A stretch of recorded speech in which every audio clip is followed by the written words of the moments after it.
Oh, hello, everybody. I am so excited to be here. I am devastated to not be in Seattle, a city that I really love and was looking forward to being in. But I was thwarted by Delta and computers and I guess the concept of distance. So I'm sorry to not be there, but I'm excited to be reading to you tonight. So I'm going to be reading a brief excerpt from a story of mine called The Tour. It is in my forthcoming book, and it is also going to be, or it also was published in McSweeney's, a really wonderful magazine a couple of years ago. So I'm only reading part of it. If you want to read the rest, definitely check out this issue of McSweeney's. It's a great one. The Tour. I wouldn't have seen her if the baby hadn't cried across the platform, but the baby did, and I do.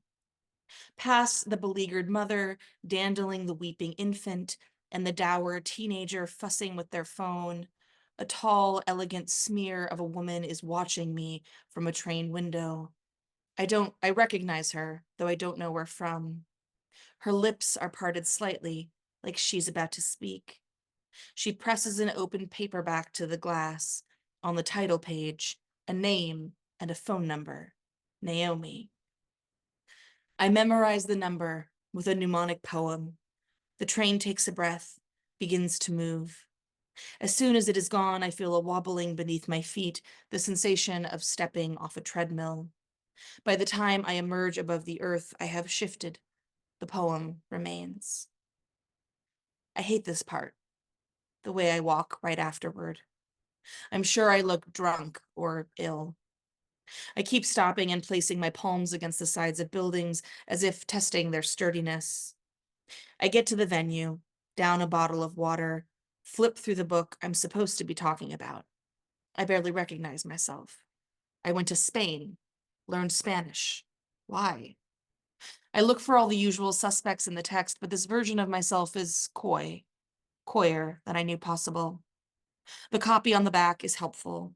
It is about ambition, language, inheritance. It is about the dissolution of comfort zones. A critic calls it brave, fucking deadly. You're one of them, right? A man in the audience asks. He has that face, this is more a comment than a question guy. They always look like him, like they walked in off the street because they saw someone else commanding an audience. I read online that you were. If you are, isn't it slightly more appropriate to call this a work of fiction? No, I say. But somewhere else, in some other place, you would be saying yes, right? I choose not to answer that question, I say, even though it is not really a question. In this timeline, I seem to have developed a reputation for being a real diva anyway.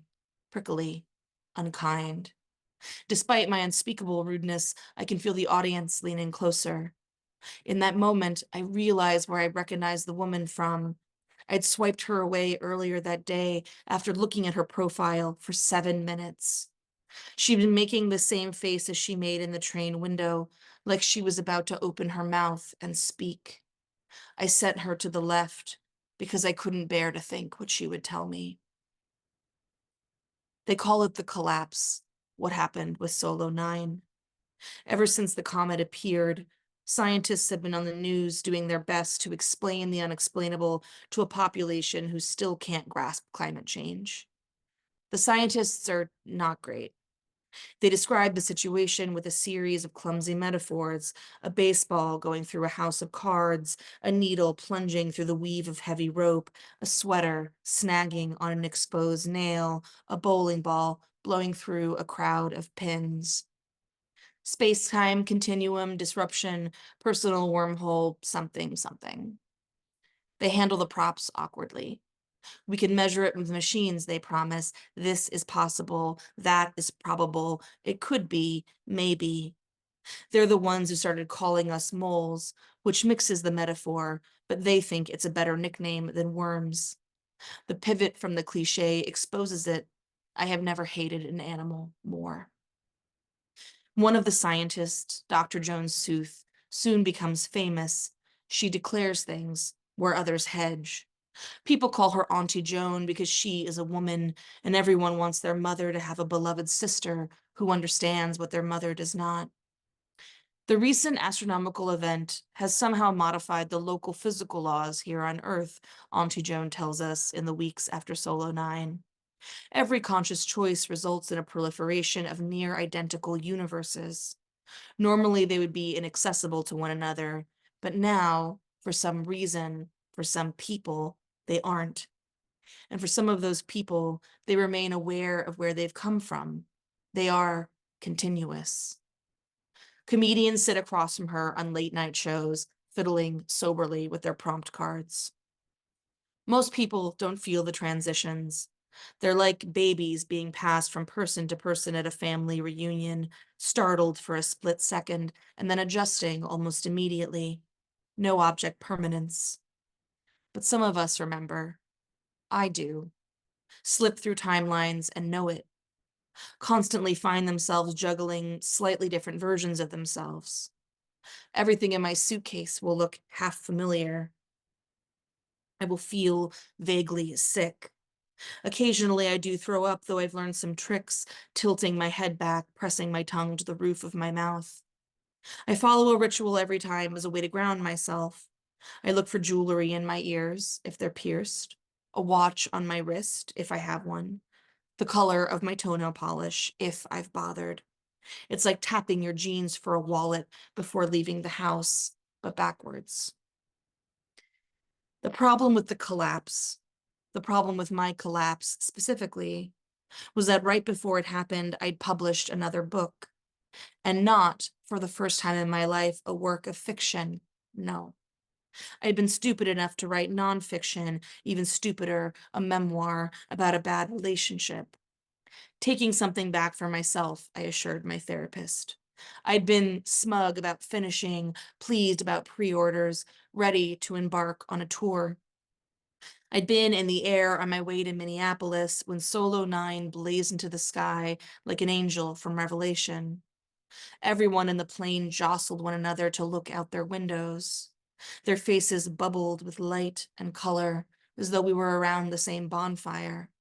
Someone moaned softly, as if they were seeing a lover's body for the first time. We are going to die, I thought. But we didn't die. Or maybe somewhere we did, but here we didn't. The plane landed. An ashen bookseller picked me up from the airport. At my hotel, I found myself struggling to look in the mirror. My vision felt soft, my body indistinct. I didn't realize what had happened until I was sitting in the stockroom, idly flipping through my own book. I frowned, bent closer. It was different. Little things. The place my ex and I went on vacation, the direction we walked through the streets of Brooklyn, the name of her ancient cat, but still, a misprint. Only I was the misprint. I just didn't know it yet. Fiction could have been fun, or something. I can imagine it, touring through timelines to promote a novel instead. It is pleasant to imagine the permutations of a single fiction writer strained through many realities, the quirks of an ever-changing autobiography reflected in the characters' recollections, fun, breezy conversations about craft and genre, the invention of characters as fragments of the author's self when the author's self is fragmented. But no. With nonfiction, it is always a conversation about pain, about the ways I broke or the ways I let myself be broken. Even when it's a different book, even when the timeline I emerge into is free of her, it is about my cruelty or someone else's cruelty, or my stupidity or someone else's stupidity, our collective dysfunction, the Ouroboros of suffering.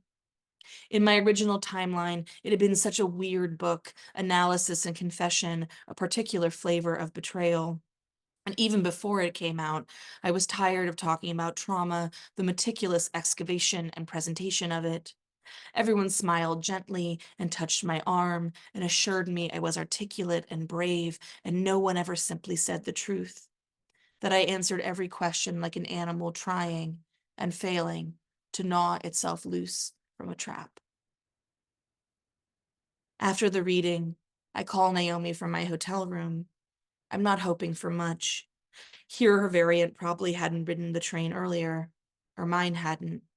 But maybe she'd be intrigued. Maybe she'd want to meet up anyway. I have a whole speech prepared. She does not answer. I turn on the TV and hunt for her on Tinder, sending dozens of people into their own parallel timelines with every swipe. At the commercial break, I send her a text. She responds by calling. "The woman from the subway," she says. "So good to hear your voice." I am surprised. She has an accent. I'm not going to do the accent. She also remembers me from somewhere else. No one had ever clocked me that way. Another shifter. I had never shifted with anyone before, seen them in one timeline and then another, with their continuity binding us together. I feel a rush of adrenaline, endorphins, pleasure. I guess about the accent. Australian? New Zealand, she says. Australian is wider, the vowels open up, see? And indeed her voice elongates, and the vowels gape, and I want to crawl inside. Close enough, I say. Not really, she says, the accent becoming clipped again. I am certain this is the end of the conversation, but then she agrees to meet up the next time we're in New York. Or the next time we're near each other. You're not in New York, I ask. Sometimes, but not this time, she says.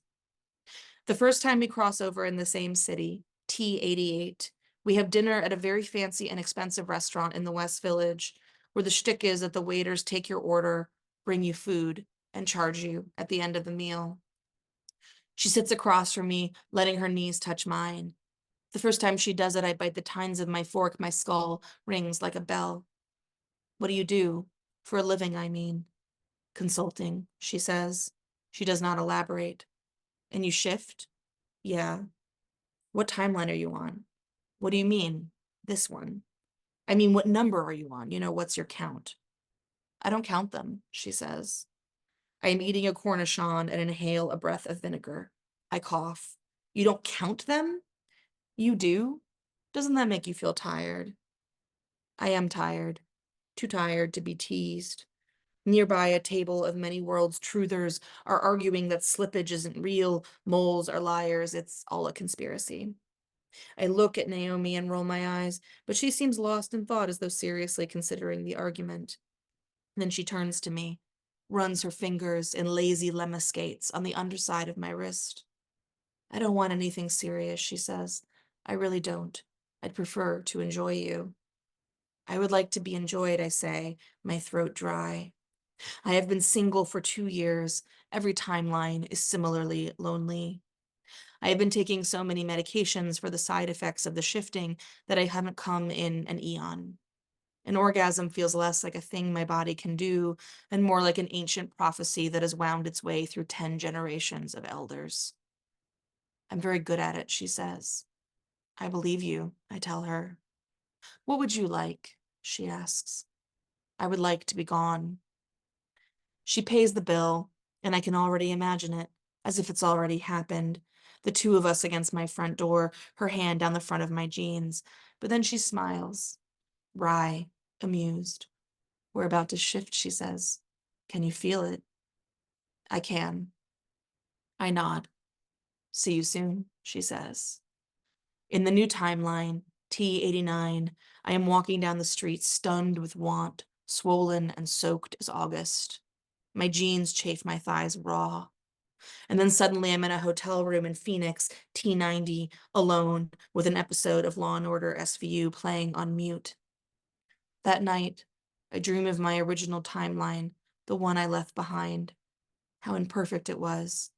How no self who will ever occupy it will know it as intimately as I do. Naomi looks me up in each new timeline. I get emails, texts. She's in Cape Town. She's in Amsterdam. She's in Cairo. She's in South Dakota. Once I receive a physical letter with a phone number, and when I call, a stranger tells me she's at a convent in France. In France. I am looking at plane tickets when I shift again, and 3 days later we are drinking wine in a tiny bookshop in Crown Heights. I tell her how I almost visited the convent to find her. She laughs. I bet you were there seducing all the nuns, I say. Just the one, she says. But I was actually devout. It was hot, holy, but also hot. Did you know that in some traditions, archangels cannot help but stand before God? Because he's God? Because they have no knees. She pulls up her Bible on her phone, or the Bible on her phone, shows me. Then, are you queer in all of yours? Yeah, you? Usually? Once I was married to a man, but I was clearly closeted. We overlapped for 3 weeks and he had all these feelings I couldn't care less about. And finally I said, who's the lesbian, you or me? And he got very quiet as he put all the pieces together. That sounds hard. At least I didn't have to witness the aftermath. I think he would have sued me for full custody of the kids. I mean, I think he did. I just didn't have to be around to see it. Some other version of me got to bear that burden. Whatever. Who cares? There is something huge moving against my lips, a goldfish of a confession. How much I worry about my other selves, the ones that get left behind.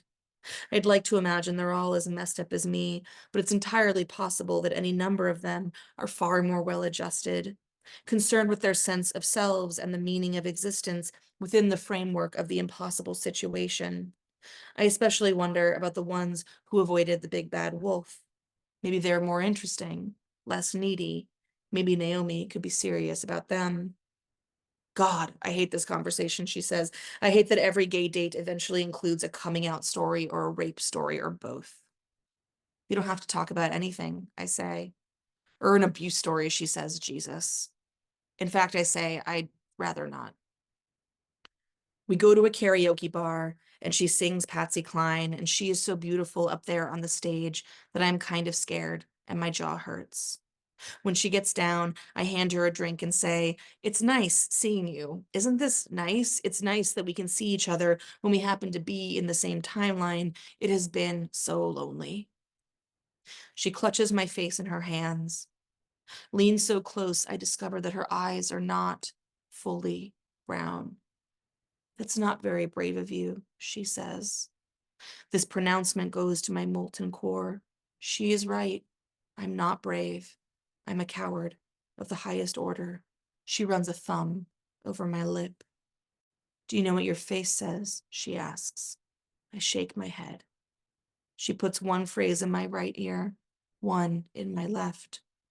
Hurt me, she says. Then, don't hurt me. Hurt me, don't hurt me. Tattoo it on my collarbone, I think, or else I'm going to forget. I would call my mother for advice, but our relationship is never good, no matter what timeline I'm in. Sometimes we're estranged. Sometimes I can't locate her. Once, she was dead, or is dead. She's dead somewhere still. If I ever get a hold of her, I know what she'll say. She'll say, isn't it funny how they call them daughter universes? All of those daughters, endless, useless, ungrateful, lucky enough to have choices, too selfish to appreciate them. I'm going to stop there. Thank you, everybody. Ah! Oh my gosh. Oh my gosh. I am so excited for your work in the world. I'm such a fangirl, Carmen. I don't know if you know this. I am a huge fucking fangirl. Sorry, I had to just get that out of the way. Oh, thank you. My first question is actually just a simple yes or no, just to open us up, warm us up a little bit. Do you like Megan Thee Stallion? I like what I've heard, but I feel like I'm not I don't know enough to like really You're say not a either. But fan. my girlfriend is really into her, and I feel like she's Ah, been like playing stuff for me. So I'm okay, like, okay. yeah. So it's crept in. So then that leads to, do you have hype music? Is there I hype use it music for that you like? myself. Yes, like, is it moody? Is it Oh, emotional? Is it Kate Bush running up that hill? What? I definitely have music. I do this thing. I can't believe I'm about to admit this in a public forum, but I do this thing where I like to dance with my headphones really loud, but like crazy all over my house. Uh-huh. And in fact, multiple times in my life, I've been in apartments and someone below me has like complained about the sound of me galloping You through the haven't heard apartment. And so yourself? occasionally I say to my girlfriend, I need dancing time. And then she like very sweetly will like go somewhere else so I can like just yeah. And what I'm listening to really just depends on my mood. Though I will say that like the kick I'm on right now and have been on for so long is Chapel Roan. I've been like a Yes. Chapel Roan girly for like years. And so I'm Mm. like very excited that she's having her moment. So I feel like she's one that occurs a lot. But I listen to like pop music and Broadway and like all kinds of stuff, you know, Boy Genius, like I'm kind of all over the map. So yeah, but I definitely I do have my dancing time when I need to like get kind of revved up for something I or I need to love let out some this. energy. You silent disco yourself, I essentially. really do, yeah. You And have no it's one of idea those what you're things. doing. You dance like nobody's watching, and indeed, not even you are watching. I mean, I imagine that probably more people will do this. I hope other people also do this in their own Mhm. homes, but it's like Yeah. I like it certainly can't just be me who has to like let off energy and like No. dance like a I weird love weird that it's for my dance, like, house. that actually makes it that's, hype music you put on your song, right? Yeah. And it's been different things at different times. I'm so grateful to my kid. He's gonna love that it's Chappell Roan, by the way. Oh, I love that. Yeah. I Just mean, introduced me recently, and we have been my kink is karma, come on. mm. Let's just stop right there. I will say when My Kink is Karma came out, I was doing a trip to Poland and I listened to My Kink Karma on repeat the entire flight to Poland, Yes. which is like 6 hours or something. Just, I couldn't listen to other things because I was just like, this song is so perfect. I can't stop listening to it. So I just had Listen, it on a cycle. before I was introduced to Chappell Roan, this is my confession back to you. For a whole flight, I listened to Olivia Rodrigo. Oh, And total. Yeah, she's another one yeah, that I feel like I have. yeah. Yeah, yeah, for It's sure, just for sure. there's just times where you have to like be in that space, that very particular kind of space. I love this. Okay, so I already feel like we're friends. I'm going to remind people in the audience, please use the Q&A to drop questions in. We will definitely try to get to all the questions we can. Chaperone was just here at the Capitol Hill Block Party in Seattle, by the way. And yeah. There's so many things I want to ask you, and I'm going to try not to overwhelm you with my questions. But I also want to just share, like, part of the reason why I was so geeked to be asked to be a part of this is because um, when I say you are like literally one of my top favorite living authors, writers, like not even top living, top authors. I truly mean that because what you did, you came at a time where you literally saved magical realism for me. I was, Gabriel Garcia Marquez, it made me the fan of that kind of fiction that I became. And it's very hard. It's very hard to go back to that writing now. It is not aligned, it turns out. It doesn't stand up to the test of time in a lot of ways. But instead came this voice where, I mean, do you understand how much I love? I tell everybody, start with a husband stitch, start with a husband. I was just talking to Elizabeth George about how her foundation was an early supporter of your work. And I was like, have you read, have you actually read the final pieces that are in Mhm. this? We talked about the girl with the green ribbon and growing up, like the way that you weave the strange into the everyday is just it's like a familiar uncomfortable hair shirt, if that makes sense. Mhm. Like we all have it in our history, in our story banks, these like creepy little things that we learned or heard as children, especially us of a certain generation. And so I just want to say like thank you. And also I immediately recognized magical realism. I was like, this is somebody, like I didn't miss the Machado in your name. I was like, this is obviously somebody with like Latinx like experience and lineage. Do you find your identities being subsumed? Do you find them being ignored? Um, they marketed it as fabulism instead of magical realism. Like, how do you identify and how do you find that like a conflict with the actual creation? Yeah, so it's so funny. I loved how they said in the beginning, they were like talking about what I said to the students today, which was like, you can't worry too much about what things are called. You kind of have to Mhm. just like think about just write the story you're going to write and like let the academics sort it out or Yeah. let the marketing people sort it out or whatever, which I do really believe, which I know is a little bit like pie in the sky because like whatever, but I do really honestly believe this because I'm like, I feel like it's so easy to get tangled up in labels as a writer. So like, in terms of like what I think of my work as being, I mean, I have written a lot of different genres in my lifetime. I mean, I would and I think that the label that for me actually feels the most universal in terms of my work is horror because I feel like horror is a label that like it like transcends sort of genre, because you can have horror that's like realist horror, you can have horror that's like, a haunted house story, you can have like you can have all kinds of different like sort of variations within genre, but horror is like a mood and a tone. And I am like so interested in this sort of feeling of dread, which is as a super very anxious person, and has been an anxious person my whole life, like this sort of feeling of dread, and like how one navigates and sorts through what that looks like, to me is like the most. So I think that label to me feels like the most kind of overarching label over my work. Mhm. Certainly magical realism is a genre that, I mean, I read Marquez at a very formative age, a teacher. I was complaining to my teacher in high school about how much I could not, we read like so many books by Hemingway, and I was Oh my really sick gosh. of it. And I was complaining to her, and she Yes. was like, okay, okay, okay. And she like brought me in books from her own library, which was like, so like Wow. her own from home. And one of them was 100 Years of Solitude, which was like a Mhm. really huge influence on me Formative. as a young Formative person. book for me too. Yeah. Totally. And I mean, I think magical realism as a label, it, I think it gets used in different ways. I would sort of argue, or at least I would say that like magical realism has like a specific sort of like anti-colonialist, like it has like a very specific sort of tradition kind of behind it. And I was like, I don't know if I feel comfortable like taking that label on myself, just because I feel like it's almost like the work of like other, it's like, but yeah, certainly this idea of like a realism that is being punctured by surreal imagery, or being Mhm. punctured by these like um I mean, the image that I remember like strike that struck me so intensely when I was young was, there was a scene in 100 Years of Solitude where this man is shot in the head and killed, and the blood from his body like leaves his body, and then is like traveling down the street, and like turns a corner, and is like moving through the streets, and like arrives at his mother's feet while she's like Mhm. hanging laundry, and she Yes, like yes, looks down yes.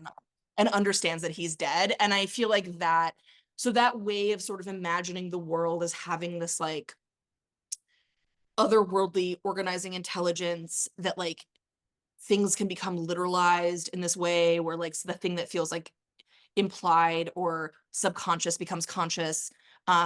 Which is also why I'm really interested in like the uncanny, because that's also kind of what the uncanny is. So I feel like these are all sort of related ideas. So like, yeah, I don't think I like put a label on myself in that way, because again, I'm like, let the academics sort it out. And like how people like will claim me or claim my work, really in that way just sort of depends on like what their traditions are, where they're coming from. It's a kind of fantasy, but I do think horror is like, for me, that is the label that feels the most like it kind of covers even like my memoir, which is like a memoir, but I think it's also like a book of Oh, horror, yes. so I feel like that's the word that just feels the most sort of encompassing. And then in terms of like my Latinx heritage, yeah, I mean, this is, I think that like coming from a family where like oral tradition was so sort of central, and like having that in my life, like that is a really important piece of it. I feel like I have yet to figure out exactly like, I actually, in my new book, it's my first story where I sort of try to talk about my own sort of racial identity in like in a fictional way, because it's something that I've always kind of like, yeah, it's just, I don't know, it's like complicated. It's like a thing I'm kind of still like working through, but definitely a piece of, I mean, I remember feeling like, oh yes, like, so, because I feel like, I don't know, like when I was growing up, I feel like the stories that like my grandfather would tell me about Cuba were like real and unreal at the same time. And it's funny, when I started meeting, and I was like, I didn't grow up in a place with a lot of other Cubans, so like I didn't really ever meet them for like a long time. And then when I was older and I would like talk to other Cubans, and I'd be like, oh, these are stories about my grandfather, they would be like, every Cuban tells stories like that. Like they're a Right. little unreal, they're a little like hyperbolic, they're like, and that's just kind of the way that they tell stories and like talk about their experiences and talk about pain. Um, and then suddenly I kind of understood like where my own creative sort of expression sort of, or like register, kind of where it came from. And I was like, oh, it came from that. Like that's literally where it comes from. So that's definitely, I think, also like, and also I feel like that sort of the pairing of like humor and pain, like very Mhm. close to each other, and like where it's sort of, we're moving, like that's also like very deeply, deeply Cuban. And also what's funny is it's very Irish. I think it's like it's like a colonialized person's Yes. like, you know what I mean? Like sort of register, where it's like everything sucks, and also like we got to find the humor somewhere. And so Under we're the going to boot make of oppression, extremely we will dark crack jokes. up. What was that? Under the boot of oppression, we will crack Totally. up. We Yeah, will it was so laugh funny because out loud. the first time I went to Ireland, I remember being like, I love the Irish, and I feel like Mhm. there's some sensibility that's very familiar to me. And then I was like, oh, it's literally the same. It's like that sort of right. It's like under the boot of oppression, you generate these ways of talking about suffering and joy. And it's like this really interesting dynamic that I feel like, yeah, was instantly familiar to me. So yeah, anyway, I think I answered the question. Yeah, Oh, absolutely. Thank you. I love getting you started because you always say cool I do shit. go on. Yes, it's But true. I also a couple things that came up, I was like, the man with the yellow flies that precede and, are left behind, he like trails yellow flies. That's something that kind of like sticks with me as these images. And I think you said, you said that you were an anxious kid and that there were just sort of these flights of fantasy that took off and they were usually unsettling or horrific. And I love this idea of like being almost preoccupied with the strange. I think that's like the thing that I notice a lot in both your fiction and your nonfiction, which are, also dance on a very gray and wide line. And I slip into the weird so easily. Like right now, there's a fruit fly somewhere that's been beleaguering me, right? And instead of it being like, so I'll make it into like a plague of fruit flies, right? Like what Mhm. happens when the bugs are already there, and then I just go off into these little mini stories. And I feel what the affinity that I feel for your writing, I think, is so much how this sort of like, I imagine that you live a pretty strange life and you're in constant observation of it. So like that's what I mean. But how strange is your life? How true to fiction, how stranger than fiction, Yeah. dance on that line. I mean, I think probably all when all is said and done, I think my life is probably fairly ordinary. I mean, I think the most extraordinary thing about my life is that I am actually getting to like write for a living and like I'm getting to like have this professional career that is like the one that I dreamed of as a child, which I feel like is Right. quite an extraordinary thing and Yeah. not a thing that happens to everybody. But I ultimately I'm quite I mean, I don't know, like I like cooking. Uh I'm useless without coffee in the morning. I yeah, have a lot of little boring chores I do. Like I don't feel like I'm Find that comfort in Law& and Order SVU. yeah, It's very true. I love a procedural show, I love a monster of the week. But I think that like for me and for anyone, like I mean, I don't know. I think that like there's this idea that some people have where it's like you have to live an extraordinary life to like make extraordinary art or like have something extraordinary to say. And I'm always like, Mm, you just have to be alive yeah. and paying attention to what's going on around you. So I feel like yeah, I think it is about observation. It's like an observational Mhm. lens. So I always tell the story about how this one time we were driving into Philly. I was me and my ex-wife and I were driving into it, and there was a billboard for is it Chick-fil-A that is the cows and they're like eat more Yes, chicken? Is eat it more Chick-fil-A? chicken. Yeah. So Mhm. yeah, so it was a billboard for Chick-fil-A, and it was like there was like a three-dimensional, like an object of a cow, like painting a billboard, and he's like eat more chicken. And Mhm. we drove past the billboard, and I was like sitting there quietly. So I was like, "What's up?" And I was like, "Okay, so let me get this straight. So the cows are so desperate not to die that they have hijacked a billboard and they're Mhm. painting a misspelled plea onto the billboard to like Yep. spare their lives and instead to eat chickens. That Mhm. is so dark. It's so Really quite dark. weird. Yes. Or like, I don't know, like one time I was walking to class, I was teaching and I was walking to class and in the middle of the summer and I heard this noise that I had never heard before. And what it was a cicada killing wasp on a cicada, Mm. like stabbing it to death with its stinger, or not, but it wasn't stabbing it. It was apparently they paralyzed him. I don't know. It was awful. So I was like sitting there, I'm just like watching this Yeah. like horrible tableau play out and like people are walking past me and no one is paying attention to me and are paying attention to what's going on and I'm looking at it being like what is happening and then of course then it eventually like picks the cicada gets quiet and then it picks the cicada up and like flies away with it and I was just standing there like what did I just witness and then of course I immediately I'm like googling like what is that and Mhm. apparently it's a kind of wasp that like just does this Mhm. um and then got to class, was trying to explain it to my students, and I was just like, I don't know how to explain it. So I feel like it's often just like I notice something and I follow through with the idea of it, where Mhm. I'm like, or like one time I was like on a bus, like leaning my head against the window and noticed that when people were getting off the bus, the illusion of the reflection in the mirror looked like they were walking into traffic and the cars were like passing through them. Like, Yes. so like Yes, I've just totally stuff like noticed that, that. Yeah. just stuff like that where you're just like, and I think really that's about developing an observational eye. And I think that a lot of people, and I don't think that's all of art making, I think that's just part of it. Like I think play is also a huge part of it.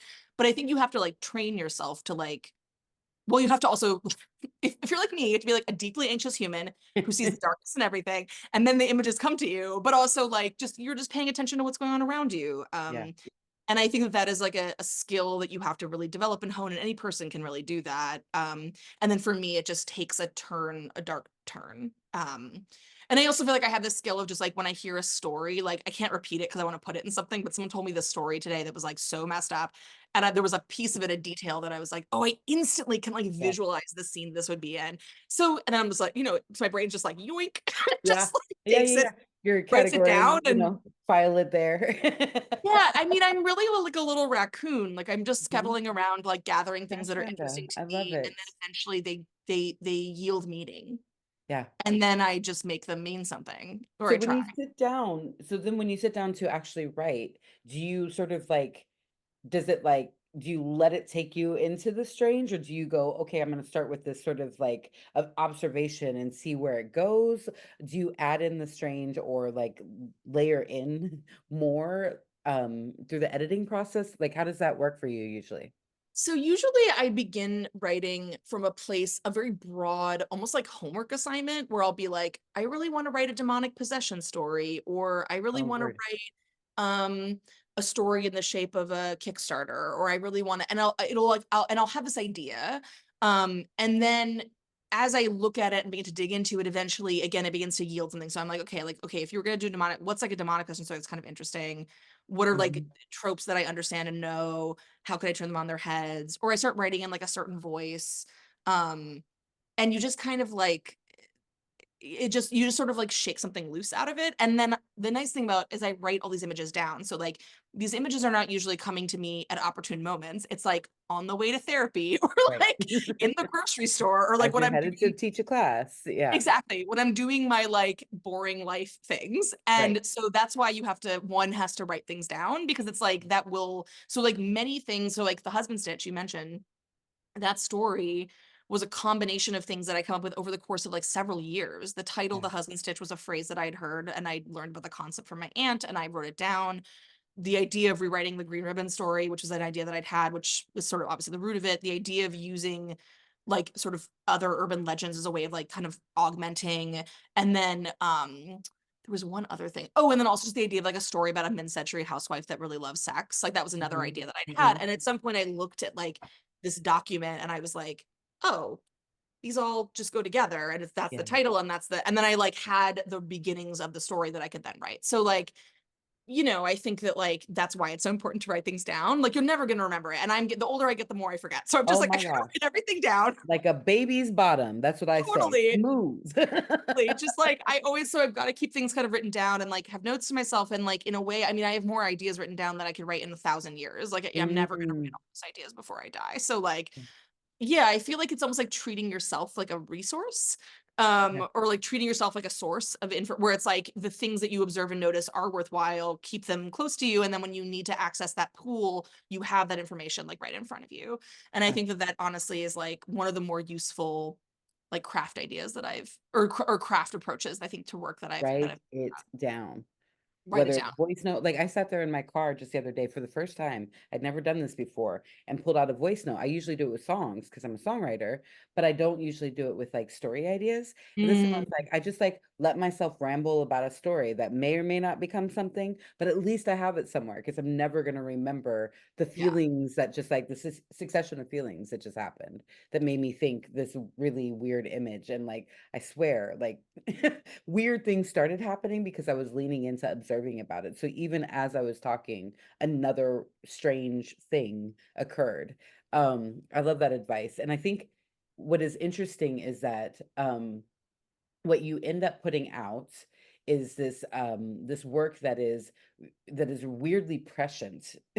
I was, when I was thinking about the Octavia Butler comparison, I was like, oh my gosh, especially reading Her Body and Other Parties, there's this creepy prescience. Like you have this epidemic, you have quarantine and isolation themes, literal invisibility diseases. And I'm leaning into this whole like Adrienne Mary Brown and like activists are talking about like we got to dream into the world that we want to build. Like the apocalypse is upon us. I have a song called Apocalypse Blues. It's like it's a slow slide. This is Mhm. not going to be like tomorrow suddenly apocalypse. I mean, maybe that's another kind of story, but like probably the slow slide is just going to continue. What do you think like do you think we're due for a reset? Are we the problem? And what does it look like to solve us to like come back into the world? You have this thing where the last image is she rows away to the island and Yeah. watches the shore from the other side. And what happens when the world fast forwards through humans or through this iteration of humans? Yeah. Go. I want to know. Well, there's a lot of big questions in I there. I know, will I do my know. We best. don't have time for all of them, but I know, right? summarize. Yeah, I mean, it's so funny because when I wrote Inventory, which I actually wrote at, so not Clarion West, but at Clarion, just in San Diego, which is where I went right after grad school. And I wrote Inventory fairly quickly. And I remember the idea, and like this is what I mean when I say like, or I haven't said this to you, but I say in general this thing where I'm like, a lot of what I do is unknown to me. And I think that when you are really firing on all cylinders as an artist, that is usually true. That like much, not all of it, but much of what you do is because you're accessing these like things under your Mhm, subconscious. You're accessing this like it's like the iceberg. It's like you're the tip up here, and there's like this huge mhm. thing underneath, and like who knows what's down there. What you're gonna pull out of the void, you have no idea what's on Totally. the other end of that Exactly. hole. So Yeah. like oftentimes I get asked about stuff where it's like, why'd you do that? And I'm like, honestly, I don't know. Occasionally I know. Usually I don't. And I think with Inventory, what was so funny is I literally began that story because I wanted to write a story that was entirely composed of sex scenes. And I was like, oh, how could you do that? And then I began sort of imagining, oh, you got to have something like behind it. And then I was like, what could be this big thing sort of moving behind it? Um, and I was like, oh, a pandemic like that, which is a thing I'm like terrified of. So, Mhm, and actually, when I was that was like 2012 when I went, and I had actually gotten swine flu during the swine flu like in 2009, and so I had mhm, like really been like hit hard by this like very brutal illness, and so I was like, oh yeah, a pandemic. So like yeah, basically like what it would mean to like try to be like having sex and date, but also just experiencing other people and like getting to know people and like trying mhm, to enter into your own body and your own desire and all that happening against the backdrop of like a pandemic where you're not supposed to be near each other. And like, what does it mean to try to like be close to people when you can't be and like we do it anyway. And like this was just kind of the center of this story for me. mm, And so, yeah. And then what was crazy is that when COVID happened, and that story got published then like 5 years later in Her Body and Other Parties. And when COVID happened, there were like a bunch of writers, like this happened to like Ling Ma, this happened to like a few writers who had written mhm, like, books about pandemics as they got asked to sort of, to speak on it. And all I sort of said was like, well, I mean, first of all, now having lived through a pandemic, I would maybe change some details from that story, but I can't. So it is what it is. But also that like, if you're just sort of paying attention to what it means to like live your own little life against a backdrop of things much larger than you, which is just what it means to be alive, right? It's like you mhm, exist, you have to get up and drink your coffee and have breakfast and like walk the dog and like do all the dumb stuff that just makes up your life. And in the background, like whole governments are like things are like genocides are happening, right. governments are moving, people are being elected, people are being deposed, like people they try to assassinate. Like there's just like all this Mhm, stuff happening, and like pandemics are going on, and like these big movements of time. Um, and I was just really interested in this sort of like I don't know, to me that like way of thinking about it on these like micro and macro scales, even though that wasn't intentionally what I was doing necessarily when I was like literally writing that story, eventually I was like that story to me feels like this sort of way of approaching this question of like, yeah, what does it mean to be alive, and what does it mean to be one small life against these like massive sort of like these scales of time that are like impossible to think about. um and so I don't know if I have like I am as panicked right now as everybody else. Like I genuinely, I mean, the level of like existential despair I've been experiencing this year and this summer in particular has been, ask anybody who knows me, I've been hysterical. It's been Cancer like season has really, been rough it's this been year. It's been Wow. exceptionally rough. So I Yeah. have been, but I think also there's something about it where it's like, well, and like, but you still have to like do something because it's like to You gotta simply live. yield Hmm. the smallness also does nothing for anybody and will just simply Right. make you feel powerless, right? Right. And so you have to kind of like, despite the fact that you are this small body against this very like large thing, you have to like move in a way that is helping you and the community around you, right? And that's kind of Mhm. how we have to live. I love the idea of the apocalypse blues because I think I have the apocalypse blues. Like I think that is probably a I'll great flip it to description of what's you. been going on with me this summer. Um, I see. Yes, I was also absolutely going to audience questions. Thank you for the reminder. Alex, we wove yours in about magical realism and having it applied to the work. Let's see. Um, what advice do you have for other writers?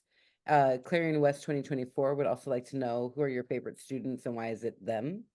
And what is the worst advice you've ever heard or seen given to another writer to balance out the excellent advice you've given? So, what advice do you have, and what is the worst advice you've had?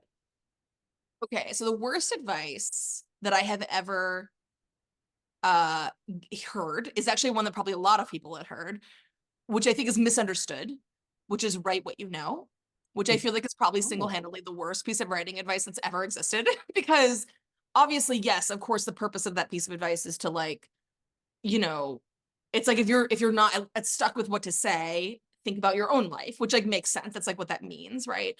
But I also think that like so much of fiction writing is leaning into the unknown and is moving towards like things that are unknown to us. Like the number of times that I have written something that I have then realized something about my subconscious that was happening in the story, but after the fact, like so many times.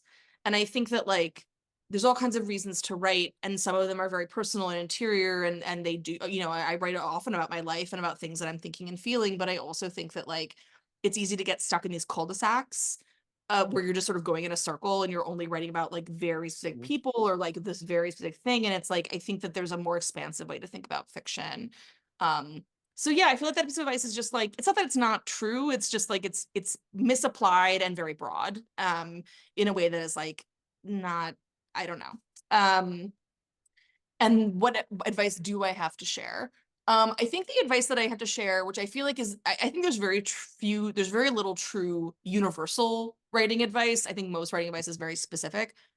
The one that I find is the most true is you have to read, and you have to read widely and uh promiscuously is the word I usually use to Yeah. describe that reading. Um, Read the I bad, read the good, read the elevated, read the low, read it yeah, like all. read all of it, like read across genres, read across Yes. time, like read the writing of people who could have never imagined you in your life. Like, you know, read work that was written before you were born, or like, you know, you could have never possibly known the author, read book that's in translation, read work in genres that you're not really familiar with. Like, and I really think that that is like it is truly like the most helpful thing. And it's so funny because I forget this sometimes because I get very busy and I like I will like not read for a bit because I'm just so like exhausted and I'm like I'm just too tired. And then I literally the other day went to a reading. I was actually at it was a reading with a bunch of different people, including me. And someone else read poetry, and literally just hearing the poetry in my ears, Mm, I literally jotted down some stuff for myself, like on the stage while we yes. were talking, because I was like hearing it and it was like giving me, it was like filtering through my brain Percolated and something giving me else. in that Yeah. instant that it was happening. And Yeah. so I think that like we also forget, like it's easy. I think when you're like feeling stuck or you have like writer's block, like the way out of that is to like remind yourself that other people have written, that writing is always possible, and you can like you can read those things, and it can be anything. It can be a new book. I mean, I find that like going back to work that I really love that's very special to me is also a good way of like kind of jostling loose any like blockages I'm having. So Mhm. yeah, I would say that's my advice. That's what I did with literally your work this weekend. As I went back through, I never dog ear pages, and I dog eared some pages because I was like, this is an idea that I have to follow the thread of, and I just want to remember this page of In the Dream House. Like I know once I read it, I'll be like, boom, I was thinking about that. Like it's amazing how that percolates. Okay, so I know we're at time. I'm gonna wrap up one monster question and let you go. Okay, you ready? Uh-huh. Okay, so I was at Hedgebrook in 2007. We can answer this quickly. I was at Hedgebrook in 2017. You were there first when? Do you remember? Ooh, 2017. 16. Is I that think right? It was so. before my first book came out. 15 or 16, I I want to think it say. was 15 or 16. I think it Yeah. was 16. I'm almost positive it was 16. Definitely keep applying because that's one of the rituals that I have for my writing practice is to give myself time, find myself time. Mhm. That's one of the Mhm. questions is so what are your particular writing rituals? But I want to broaden it to what are the creative practices that you have that bring you joy? Because I know you're creating things beyond the specific written word right now. And I'm really excited about some of the projects that are about to launch in the world, including a new book, yes, that Yes. just Well, dropped. I gotta finish the book, but yeah. Okay. Oh, see, I was like, I'm gonna cop this book tomorrow. Okay, so No, it's what are like how do you dive into your creative practice with ritual and what are you excited about most that's coming out right now?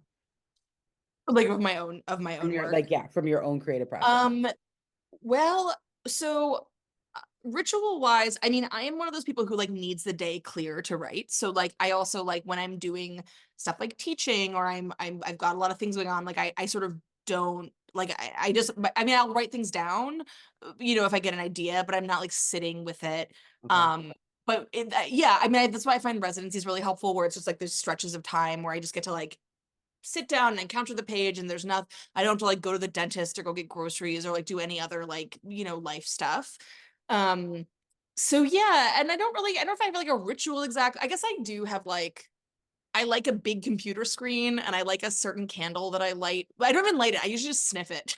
I'm constantly sniffing this like weird candle that someone got me years ago that I really like the smell of it. But you don't want to burn it because you don't want it to be gone?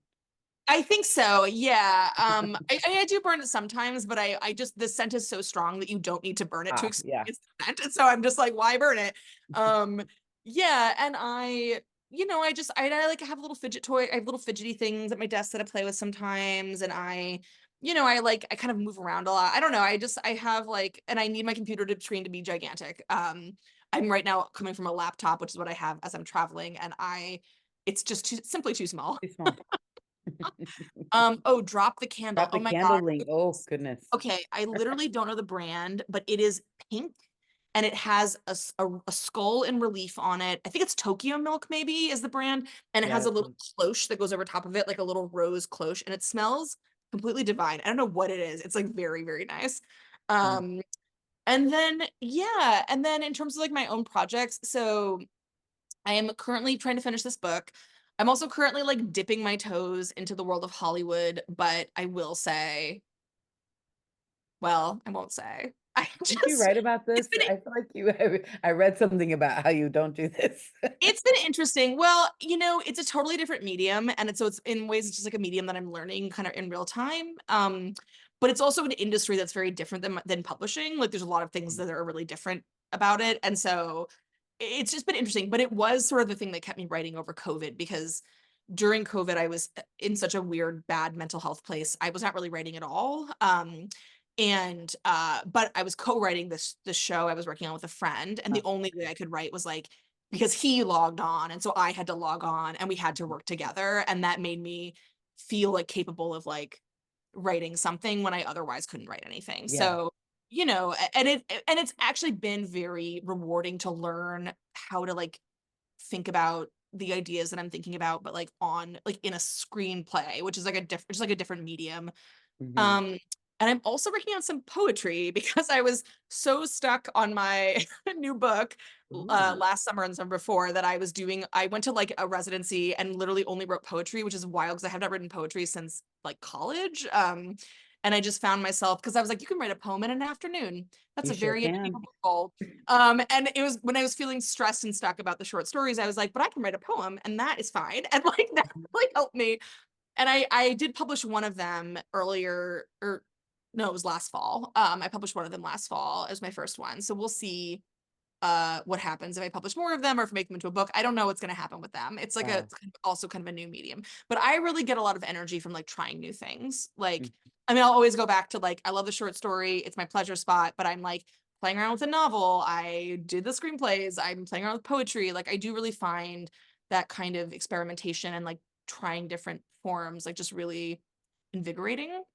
So So yeah, so we'll see. So I don't know what's coming out next. I guess probably the book, but I haven't finished it yet. So I don't know when that's happening. But pray for Dang, me. I was so Truly, if you are excited. listening to this and you can, pray for me because I like need to finish this book so bad. All right, we're wrapping with pray for Carmen. Send up a prayer, a little Yeah, thank you. manifestation Yes. that this book will happen. We're gonna get her some time on the land at Hedgebrook. We're gonna be bringing her back into some creative space. I think that will be really, really exciting for you to get a place to finish, and that's so important, as we know. Yes.